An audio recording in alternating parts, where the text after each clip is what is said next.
confession, and if you are a return watcher on my YouTube channel, you probably would notice that I have already filmed a video in this outfit. You're either gonna get this video first or you're gonna get the other video first, depending on how I feel about editing. Because like the other video was like so long, so it might take me a while to edit, but this one is probably not gonna be as long because we're in the month of July, guys. Remember the YouTube break that I took for 2 months? You're not gonna believe why I took that break. I took that break because I felt maybe being in front of a screen was part of the reason why I wasn't reading as much, and I wanted more reading time. So I took like a 2 months break, and I didn't get any reading done. Or more like I did get reading done. It's just that I'm currently reading a bunch of long books. I'm reading, I think about I'm reading actively 3 ebooks in one physical book. And the last read that I got was this one, Red, White, and Royal Blue by Casey McQuinson. I finished this. I finished a couple of other books, and I'm currently reading the Book of Dust by Philip Pullman, and I'm gonna put it up on the screen there because it's a really heavy book. It's hardcover. I removed the first covering, but this is the hardcover, and look, it has like dust on it. It's so cool. I absolutely love this 100%. Reading is one of my hobbies, but we're more than halfway through 2026, and I'm not halfway through my reading goal. But you know what? I have read more this year than I did last year, and that is what makes me so happy. So, if you're struggling with reading and you want to read a lot more, especially if you started working recently and you just want to be able to find more time to read, this video is for you. Hello, I am Antoinette. I'm a broadcast journalist and a writer, and this is my corner of the YouTube internet where I show a little bit of my hobbies, aka reading, writing, movies, music, etc., etc. And I yap about topics that interest me sometimes. They could be geopolitical centered or just some random things that I really love. So today's video is about how you can meet your reading goals while you're working full time. And oh my god, it is so triggering to me because I started an internship in the late parts of 2024, and by 2020, mid 2025, I was a full time worker at the same company. And I'm currently working my university dream job as a broadcast journalist. That's what I went to university for. And it also helps me to explore my creativity side. Oh my god, I feel like showing you the picture up there, but I don't want to move the camera. It makes me show a lot more of my creative side, and I also have time to write and all. But one thing I have been neglecting is reading has been a very huge challenge for me, and I need to figure out a way to make this work. So based on the fact that I have made some progress, I'm going to share with you how I made it happen. So, last year I tried to read one book a month. It didn't work out. I don't think I was able to finish about 6 books last month. I don't really remember. I didn't reach half of my reading goal last year. It was embarrassing. But this year we are close. And this year I gave myself an extension of my reading goal. I'm trying to read 20 books this year. And right now, I'm currently reading five, which means I'm like several steps halfway into it. In fact, parts of the reasons why I haven't reached my reading goal is because a lot of books I'm reading currently are very long. One of the ebooks I'm reading is about 900 plus e-pages, and there's one that's like 3,000 plus e-pages, and I'm 1,200 pages in. So it's not like I'm not reading. I am reading, but I'm just not reading enough. But in case you're wondering, how did you manage to do all of this while working a full-time job? That is what this video is for today. So the first step I'm going to say is have a realistic reading goal. I think that's what I failed to do last year. Last year, I failed to understand that I was still in the process of adapting to my new job, my new environment, and I gave myself a very unrealistic reading goal that was difficult to meet. My current reading goal is a lot more easier to meet because now I have adapted into a schedule. I've adapted into a lifestyle that I feel like, okay, I may not have as much time to read now as I did when I was, say, in university. but I can make time to read. I can make time to do the things that I love, to explore my hobbies, right? So that is one of the most important thing. And I know that towards the end of the year, in about 6 months, people are gonna start posting, I read 100 books this year. I read 150 books this year. I read 130 books this year. I read 50 books, 30 books, 20 books, etc., etc. And you're gonna feel, oh my god, people are reading a whole lot more than I am.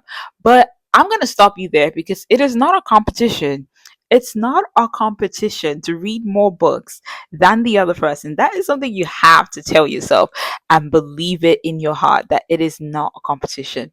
Reading is about you developing yourself. Now, look, I'm not putting pressure on myself despite the fact that it looks like I'm not halfway towards my 2026 reading goal. And the reason I'm giving myself that much grace is because I'm reading extremely long and extremely difficult books because I really love the story and I love where it's taking me.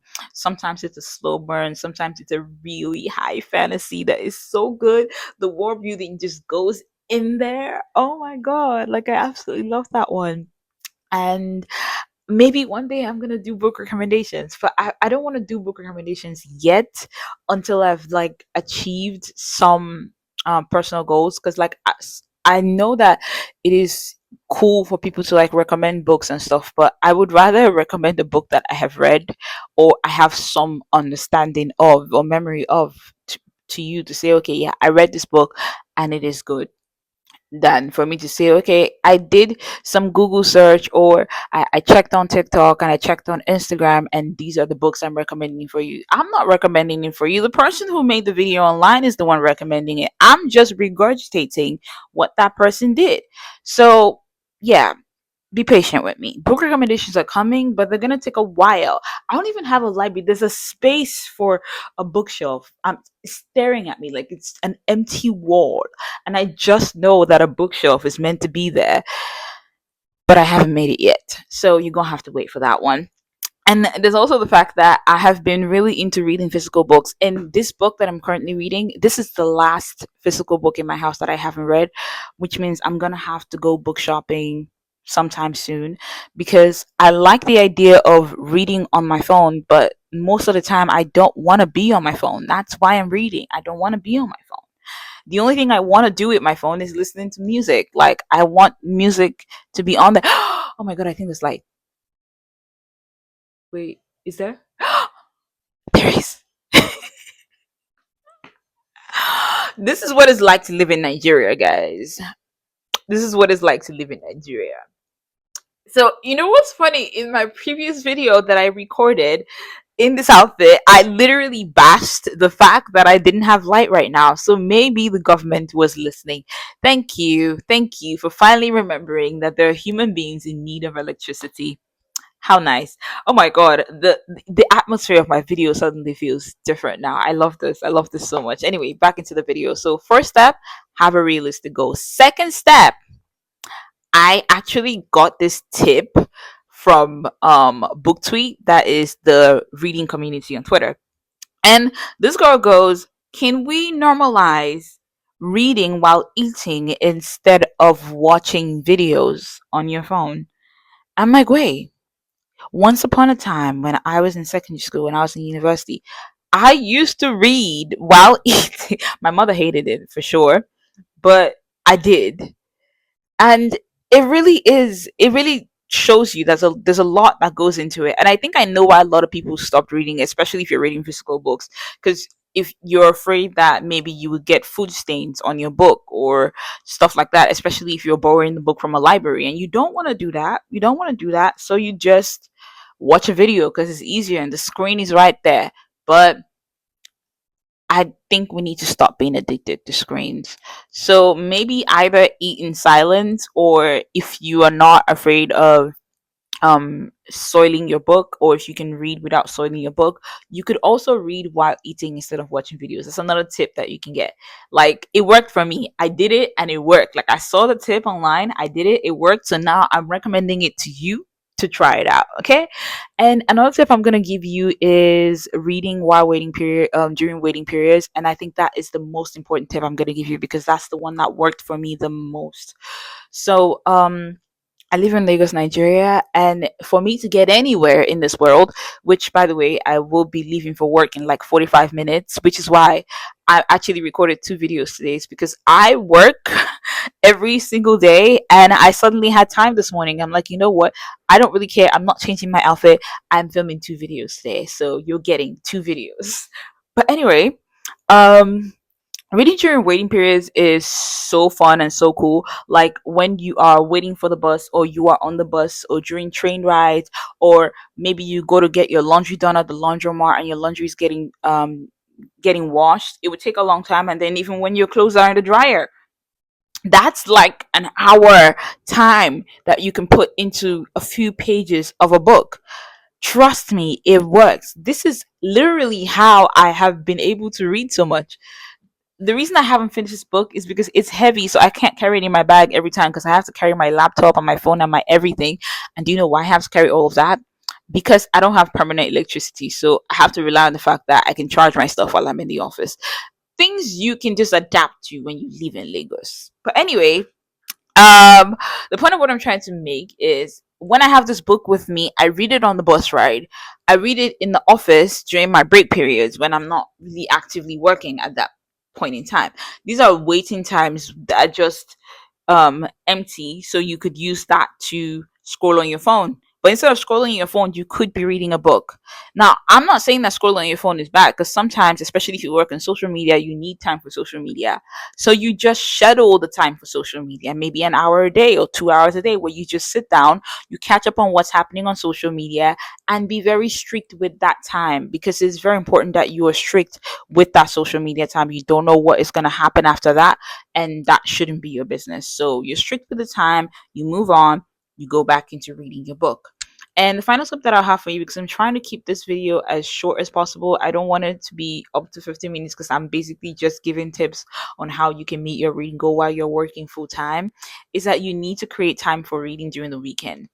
Now, I know a lot of people, especially if you're working full time and you live in a very chaotic city as Lagos in Nigeria, you would want to use your weekend to either rest or recuperate or reset for the coming week. Or sometimes you may want to party, you want to go and have fun, but you need to be able to schedule a couple of hours both on Saturday and on Sunday for reading. Because while reading during break periods and waiting periods are nice, those waiting periods may not really be that much. It may be like an hour here, 30 minutes there, 2 hours here, and whatnot. And sometimes you may even be too tired to read before bedtime, because there's some people who read at night before they go to bed. But you could be reading and then you're 5 pages in and suddenly you're falling asleep. It's because you've been working all day and you've been engaging your brain, and you're trying to engage your brain in a book by taking tiring it out to go into the story. The story is not boring. You are just tired and you need rest. So the one time where you can have like ample amount of time, you're not thinking about work, you're not thinking about anything mentally strenuous, it's during the weekend. Sure, you might need to clean up, you might need to do some cooking, you might need to do some laundry, you might need to run errands, but I'm pretty sure out of 48 hours on the weekend, you can spare at least 4 to 5 hours out of 48 hours just for reading.